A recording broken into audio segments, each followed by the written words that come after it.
They were about to pull the plug on a dying baby when a homeless kid nobody noticed walked through the door and did something that had no explanation. Not one. The doctors wrote it down, studied it, argued about it for months, and in the end, they closed their notebooks and said nothing. This is what actually happened. His name was Jace. If you saw him, you would not look twice. 13 years old. Skinny in a way that made his clothes look borrowed. Shoes held together by habit more than material. He moved through the city the way water moves through cracks, low, quiet, finding spaces other things ignored. He had been sleeping near the east side loading dock of Crestfield Medical for 11 days. Not inside. Never inside. The brick wall near the service entrance trapped heat from the building's vents, and if you pressed your back flat against it before midnight, you could sleep without shaking until around 4 in the morning, when the temperature dropped again and woke you like a hand on your throat. Jace knew this because he had tested every wall. He had also tested the dumpster alcove on the north side, the covered bike rack near the pharmacy entrance, and the concrete ledge under the pediatric wing window where a broken gutter dripped but never fully hit you if you stayed left. He was not lost. He was not waiting to be found. He was surviving, which is different. The nurses on the east door knew his face. 2 of them left food sometimes. A sandwich in a paper bag propped against the wall where he slept. No note. No eye contact when they passed him. Just food quietly left the way you leave water out for something wild that you are afraid to scare away. One nurse, a woman named Petra with short gray hair and reading glasses she kept losing, had told him once to go to the youth shelter on Decatur Street. She had said it the same way people say things they do not believe will happen. Jace had nodded. He had not gone. The shelter had rules about staying in groups, and groups meant other boys, and other boys meant someone always wanting to know your story, and his story was not something he was willing to hand to strangers. His mother had died 14 months ago. His little brother, 2 years old, had died 3 weeks after her. A respiratory infection that started like a cold and became something the doctors said they could not reverse. Jace had sat in a waiting room chair for 9 hours while that happened. Then a social worker had come and explained what would happen next, and Jace had listened carefully, and then he had walked out of the building and not gone back. He did not tell anyone that part. That Thursday, the rain started before noon and did not stop. Jace sat under the pharmacy overhang with his knees pulled to his chest and watched the water run in sheets across the parking lot. His jacket was soaked through. His socks were beyond help. He had 38 cents in his left pocket and nothing in his right. He was not thinking about money. He was watching the entrance doors. He did this sometimes. Not for any reason he could name. He just watched people go in and out. Clean people. Hurrying people. People holding coffee cups and car keys and each other. People who had places and were moving between them without having to think about what came next. He was watching when the black SUV pulled up to the front doors at 12:47, and a man in a gray suit got out without closing the door behind him. Jace noticed the door first. People in expensive suits always closed their doors. This one didn't. That meant his hands were shaking before he even reached the entrance. The man's name was Grant Calloway. Jace did not know that yet. What he knew was that the man moved through the lobby like someone who normally owned every room he walked into, but right now could not remember how to walk. He was tall, broad-shouldered, dark hair going gray at the temples. The kind of man news cameras follow. He was also crying quietly, the way men cry when they have been told something they are still refusing to believe. Jace did not follow him inside. Not then. Room 412 had been quiet for 6 minutes. That was how long it had been since Dr. Aaron Fitch had removed his gloves, placed them on the tray beside the monitor, and said the words in a voice so controlled it barely moved the air. Time of death, 12:51. The baby's name was Cole Calloway, 7 months old. Admitted 3 days ago with a complication that had started small and escalated in ways that made 3 different attending physicians consult each other in low voices in the hallway. His lungs were underdeveloped. His brain activity had been reduced to a signal so faint the equipment registered it as interference rather than function. He had been on full mechanical support since Tuesday. He was not supposed to survive the week. He had not made it to the week. Grant Calloway was on his knees next to the bed. He was not making noise anymore. He had passed through the part where noise was possible and come out the other side into something quieter and worse. His hands were pressed flat on the floor. His forehead nearly touched the tile. His suit jacket had come open and he did not notice. Cole's mother had died 6 weeks after giving birth. An embolism. Sudden. Unsurvivable. Grant had buried her on a Tuesday and come back to the hospital on Wednesday because Cole was still here and Cole was what was left. Now a nurse named Brenda reached toward the ventilator panel. She was not being unkind. She was doing her job. There was a protocol. There was a next step. There was always a next step in hospitals because forward motion keeps everyone functional. Her hand was 6 inches from the panel.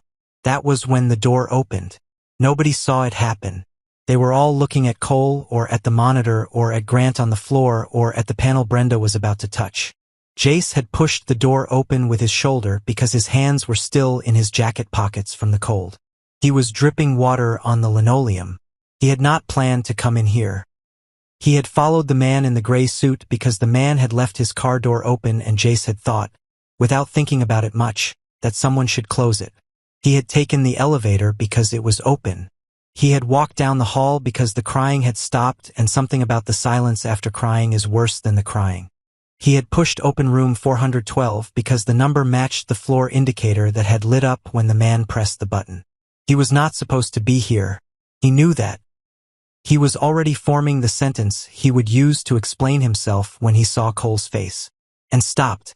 The baby's mouth moved. A small pull at the left corner. Barely visible. Over in half a second. But Jace had watched his brother's face for 2 years. He had watched it the way you watch something you are terrified of losing. He knew what the absence of movement looked like. He knew what the pretense of absence looked like. That was not absence. His heart hit the inside of his chest so hard he felt it in his throat. "He's not gone," Jace said. The room did not respond the way rooms do when someone says something important. It responded the way rooms do when something unwanted walks in. Heads turned. Faces changed. Brenda pulled her hand back from the panel, but not because of what he said. Because of the confusion of a wet, unknown boy standing in the doorway of a private room. "Get him out," someone said. Not cruelly. Just automatically. "He moved," Jay said. Louder. "Son, you need to leave." His mouth moved. Jay stepped inside. His shoes left wet prints. "I saw it." His mouth moved. Dr. Fitch looked at him the way adults look at children who interrupt things they do not understand. Patient. Tired. Finished. "I'm sorry," Fitch said. "You need to step out." Brenda's hand went back to the panel. Jace did not make a decision. There was no moment of deliberation. His body moved before the thought completed. He crossed the room in 4 steps, went past Brenda's arm, grabbed Cole's small body off the bed with both hands, and pulled. The monitor alarm screamed. The tubes disconnected in sequence, each one making a sound. Grant Calloway's head came up from the floor. Jace was already running. He ran to the sink in the corner of the room. He had no plan. He had a memory. His mother holding his brother over the bathroom sink when he was choking on something small and swallowed wrong. The way she had tilted him. The angle. The water temperature. The gentleness that was not soft but precise. Not fast. Not rough. Just enough. Jace turned the tap. Cold, then adjusted. He held Cole the same way his mother had held Malik. Chest forward, head down, one hand supporting the spine. Let the water run over his lips. Not in. Over. Just enough. "Breathe," Jace whispered. His voice cracked on the word. "Come on. Please breathe." Security came through the door. 2 of them. One grabbed Jace's left arm. Jace did not let go of Cole. "Let go of the—" "He's still here," Jace said. Not shouting. Certain. "He's still here, let me." Cole coughed. Water ran off his lips. His chest hitched. His face scrunched in the way that means air is moving. He coughed again. And then he cried. Not a strong cry. Thin. Reedy. Like a sound a body makes when it is figuring out whether it wants to stay. But it was a cry. It was air moving through tissue and out of a mouth that 6 minutes ago a doctor had declared finished. The security guard's grip went slack. Everyone in the room froze. Dr. Fitch crossed to Jace in 3 steps and took Cole, not roughly, but with the speed of someone who has recalibrated everything in under 4 seconds. He brought him back to the bed. Nurses moved. Monitors restarted. Tubes reattached. Cole kept crying. Jace stood against the wall with his arms around himself and dripped water onto the floor and watched. Nobody looked at him. Then Grant Calloway stood up. He turned and looked at Jace the way a man looks at something he cannot categorize. Not gratitude yet. Gratitude requires understanding. This was something before understanding. Something rawer. "What did you do?" Grant said. It was not a question. Jace shook his head. "I just didn't want him to stop." Dr. Fitch pulled Grant into the hallway 10 minutes later. Jace heard parts of it through the door. Words like unexplained and response and brain activity and not consistent with the earlier readings. He heard Fitch say should not have worked 3 times. He heard the silence between each repetition. He sat in the chair in the corner and looked at Cole on the bed. Cole's eyes were closed now, but his chest moved on its own. Inconsistently but genuinely. The machines were helping. But before, the machines were doing everything. Now they were helping. That was different. A nurse named Deja brought Jace a packet of crackers and a juice box without saying anything. She set them on the chair beside him and walked back to her station. Jace opened the crackers slowly. He ate them one at a time so they would last longer. Grant came back into the room an hour later. He looked at Jace the way people look when they have prepared a sentence and are deciding whether it is enough. "Where are your parents?" he said. Jace looked at the crackers. "Gone. Family? Gone." Grant sat down in the chair across from him. He was quiet for a moment. Not uncomfortable quiet. Thinking quiet. "You can't sleep outside tonight," he said finally. Jace looked up. "It's still raining," Grant said. "You'll stay here." Jace did not answer. He had learned that answering too quickly made offers evaporate. You had to let things sit. You had to wait and see if they were real. Grant waited too. The offer did not evaporate. That night, Jace slept in a hospital chair that someone had pulled flat into a reclining position and covered with a blanket from the supply closet. It was not a bed. It was the best thing he had slept on in over a year. He woke at 3 in the morning and checked Cole's chest before he checked anything else. Still moving. He went back to sleep. The next morning, the doctors ran new scans. They stood in the hallway outside room 412 with the results and spoke in voices so low Jace could not hear them from where he sat. He watched their faces instead. Faces say more than voices anyway. Fitch looked confused. The woman beside him, whose badge said Dr. Renee Okafor, looked like someone had shown her something she was not ready to accept. The third doctor, older, kept taking his glasses off and putting them back on. Grant came back at noon. He had changed his suit. He looked more composed. He also looked like composure was a thing he was performing rather than feeling. He sat beside Jace and said, "They can't explain it." Jace said nothing. "His brain activity this morning is different from yesterday. Not normal, but different. More." Grant paused. "Dr. Fitch said he has never seen a change like this after." He stopped. "After what happened yesterday." Jace looked at Cole through the glass. "He wanted to stay," he said. Grant looked at him. "My brother didn't want to stay," Jace said. "I could tell. He was tired. He was done." He kept his voice flat. "Cole wasn't done. I could see it." Grant was quiet for a long time. "How old are you?" he said. 13. "How long have you been outside?" Jace thought about it. 14 months. Grant closed his eyes briefly, opened them. What happened? And for the first time in 14 months, Jace told someone. Not everything. Not the social worker, not the shelter intake form, not the school administrator who had stopped him once on the street and asked why he wasn't in class. But Grant Calloway sat in a hospital chair and did not move and did not interrupt and did not look away, and so Jace told him. His mother's illness. The way it had taken months, then weeks, then days. Malik's birth, which she had barely survived. The weeks after, where things had seemed possible again. Then the infection that Malik got, that the hospital said they were treating, that they said would resolve, that did not resolve. The 9 hours in the waiting room. the social worker's explanation of next steps. The door he had walked out of and not gone back through. Grant did not say anything when Jace finished. He sat with it. That was the right thing to do, and most people did not know to do it. Then he said, "You're not going back outside." Jace looked at him. "Not tonight. Not this week." Grant met his eyes. "I don't know what comes next. But not that." Jace stayed. At first it was the chair in room 412. Then a family room down the hall that the staff quietly agreed to look past. Then, 3 weeks later, when Cole was transferred to the long-term care wing and Grant had spoken to a lawyer and a social worker and a judge whose name Jace never learned, it was a room in the Calloway house on the north side of the city with a real bed and a window that faced east and caught the morning light. He did not trust it. He hid granola bars under the mattress for 2 months. Not because he thought Grant would stop feeding him. He did not know why. His hands just did it without asking his brain. He kept waiting for the condition. The thing Grant would eventually need from him in exchange. There was always a condition. Even the nurses who left sandwiches, they needed something back, even if it was just the feeling of having done something good. Nobody gave without wanting something. Grant did not ask for anything.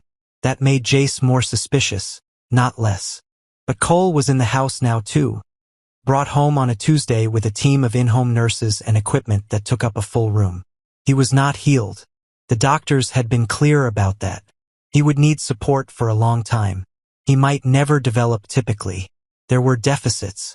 There were uncertainties. But he was here. And he responded to Jace. That was the word the nurses kept using. Responds. Cole would lie still and unreadable, and then Jace would walk into the room and something in Cole's face would change. Not dramatically. Slightly. Attention releasing. An eye tracking. A hand opening. Jace started talking to him. He did not know why. He started telling Cole things the way he used to tell Malik things when Malik was too young to understand but old enough to listen. About the city at night. About which streets were warm and which were cold. About the way the first light hit the hospital brickwork in winter and made it look like something worth painting. Cole watched him like those words were the most important sounds in the room. One nurse, a woman named Tony, told Grant one evening, "I don't have a clinical explanation for it, but he's better when the kid is talking." Grant watched from the doorway. He had built a company worth more than most countries. He had made decisions that moved markets. He had stood in rooms with presidents. He had not been able to make his son's hand open. A 13-year-old boy who had been sleeping against a brick wall for over a year had done it in 4 days. He stopped trying to understand it. Then the article came out. Jace had been in the house for 2 months when a journalist named whoever it was at the Tribune published a piece about Cole's case. They had gotten it from a hospital source. The piece described the incident in room 412 with enough detail that it was clearly not secondhand. It described a homeless adolescent performing an intervention that medical staff called impossible. It did not name Jace. Called him a juvenile. The internet did not need a name. Within 48 hours, the story had been shared across every platform Jace had never been on. Within a week, there were 3 competing versions of it. One said Jace had performed a medical technique he had learned from a YouTube video. One said he had prayed over the baby. One said he was a runaway from a cult who had done it as part of a ritual. None of them were true. All of them spread faster than the truth. Grant handled the press. He did not let Jace speak to anyone. He stood in front of cameras and said only that his son was alive and that his family's privacy was not negotiable, and then he went back inside. But the people who worked for him talked. And the people in Grant's circle, his board members, his advisors, the ones who had smiled at company dinners and asked after Cole's health, they began to say things too. One of them, a man named Prescott Dunn who had been Grant's closest advisor for 11 years, requested a private lunch. Jace was not there. But he heard Grant come home afterward. He had learned to read Grant's footsteps. Fast meant busy. Slow meant tired. The footsteps he heard that afternoon were something else. They were the footsteps of a man who had been handed something he did not know what to do with. Grant knocked on Jace's door. He sat down on the edge of the desk chair and did not speak for a moment. Then he said, "Prescott thinks you're a liability." Jace went still. He thinks the story has gotten too big and that having you here makes it bigger. He's concerned about— Grant paused, choosing the word carefully. He's concerned about optics. A homeless kid who appeared out of nowhere and now lives in my house. He thinks people will question my judgment. He thinks the board will. Jace looked at the window. He recommended that I find you a proper placement, Grant said.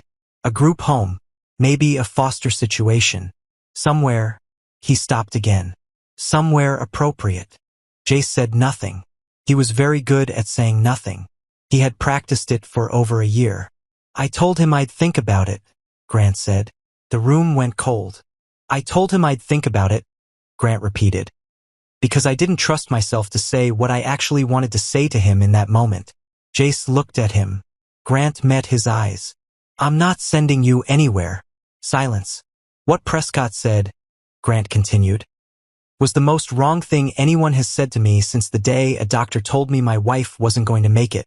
His voice was even, controlled. The way it got when something mattered enough to be handled carefully. He treated you like a problem I have. You are not a problem I have. Jace looked back at the window. His throat was doing something he did not want it to do. Jace. I heard you, Jace said. I want to make it legal, Grant said. Not because of Cole. Not because of what happened. Because you have been through enough. And you deserve something permanent. Jace pressed the back of his hand against his mouth. He sat like that for a long time. Finally, quietly, he said, Prescott is still going to cause problems. Yes, Grant said. Your board is still going to question it. Yes. None of that went away just because you said no to him. No, Grant said. It didn't. Jace was quiet again. Then, okay. Grant waited. Okay, Jace said again. And that was all. The adoption was finalized on a Wednesday in March with 2 witnesses. A judge, and no press. Jace wore a button-down shirt that Grant had bought, and that was slightly too big at the shoulders. He signed his name on the form in handwriting that was still getting steadier. He had been in school for 4 months. He was 2 grade levels behind and catching up, which his teacher said was the fastest she had seen. He still kept granola bars under the mattress. He was working on that. Cole grew. Not quickly. Not in a straight line. There were setbacks. Weeks where numbers dropped and rooms filled with people talking fast. Nights where Jace sat on the floor outside Cole's room with his back against the wall because that was still the position where he could breathe most easily. But Cole grew. At 14 months, he learned to track movement with both eyes. At 18 months, he swallowed on his own for the first time. At 22 months, he made a sound that the speech therapist said was intentional. At 2 years old, he laughed for the first time. It was a real laugh. Short, surprised, like he had not known his face could do that. Jace was the one who made it happen. He had been making a sound with his mouth. A ridiculous sound. No real reason, just trying things, and Cole had laughed. Grant heard it from the hallway. He stood there for a moment and did not go in. Some things do not need to be entered. The doctors continued to visit. They continued to run their tests and write their notes and argue in conference rooms. The term they eventually settled on, the one that appeared in the case study that 2 of them published 3 years later, was atypical spontaneous recovery with unidentified environmental catalyst. They meant Jace. They did not name him, but that was what they meant. Jace turned 17 in April of a year that had been mostly good and partly difficult, the way most years are. It had rained all week. On Thursday afternoon, he was walking back from school along the same route he had taken every day for 3 years, and the rain came down suddenly, hard and cold, the particular weight of it like something landing on your shoulders, and the smell hit him before he could prepare. Wet concrete. Cold brick. The specific combination that meant East Loading Dock and 11 days and 38 cents in a left pocket. He stopped on the sidewalk. People moved around him. He did not move. His vision did not blur exactly. It shrank, narrowed to a tunnel with something dark at the center of it, and his own breathing getting too loud and too fast, and his hands. Jace! He looked down. Cole was 6 now. He had been walking on his own for 8 months. He had been picked up from his afternoon program by the house aide, and they had been coming from the opposite direction, and now Cole was standing in front of Jace on the sidewalk in the rain. looking up at him with an expression that was too old for six. Cole reached up and took Jace's hand. Jace's knees gave. He went down on the wet sidewalk without meaning to, and Cole came down with him, and the aide behind Cole said something alarmed, but Cole put his other hand on Jace's face the way he had seen Grant do once when Jace was sick, and he pressed his forehead against Jace's and he stayed there. "Breathe," Cole said. His voice was still new, still figuring out how to carry the weight of words. "Breathe, Jace. Please." And Jace did. People walked past them on the sidewalk. The rain came down. Cole kept his forehead pressed to Jace's and did not move until Jace's breathing slowed and then steadied and then became normal again. They sat on the wet sidewalk for 4 minutes. Then Cole said, "Okay." Jace said, "Yeah." Cole nodded seriously, stood up, held out his hand. Jace took it. They walked home. That night, Jace sat across from Grant at the kitchen table and told him everything he had not said in 3 years. The guilt of being the one who stayed. The feeling that living was something he had stolen from the right outcome. The fear, still present even now, that one morning he would come downstairs and the house would have decided he did not belong in it. Grant listened the way he always listened, completely, without managing it. When Jace was finished, Grant was quiet for a moment. Then he said, "You didn't find Cole because you were exceptional. You found him because you knew what it felt like to be in a room where everyone had already stopped looking." He paused. "You stayed looking. That's not a miracle. That's a choice. And it's the hardest choice there is." Jace looked at the table. "You've been making it," Grant said, "since before you ever walked through that door." Jace graduated high school on a Saturday in June and started his nursing program in September. He was not the loudest person in his cohort. He was not the most confident. He struggled with the tests that required memorization and was better with the ones that required judgment. His clinical supervisor wrote in his evaluation at the end of the first year, "Demonstrates unusual attentiveness to patient distress signals. Often identifies deterioration before monitors indicate change. Recommend for advanced placement." He worked nights. He preferred nights. Fewer people moving fast. More time to sit with someone who was afraid. He was the nurse who stayed in the room after the attending left. He was the one who knew which children wanted to be talked to and which wanted quiet and which just needed someone to sit nearby and not require anything. He was the one, on several occasions, who noticed something. He never claimed to understand it. He did not perform it.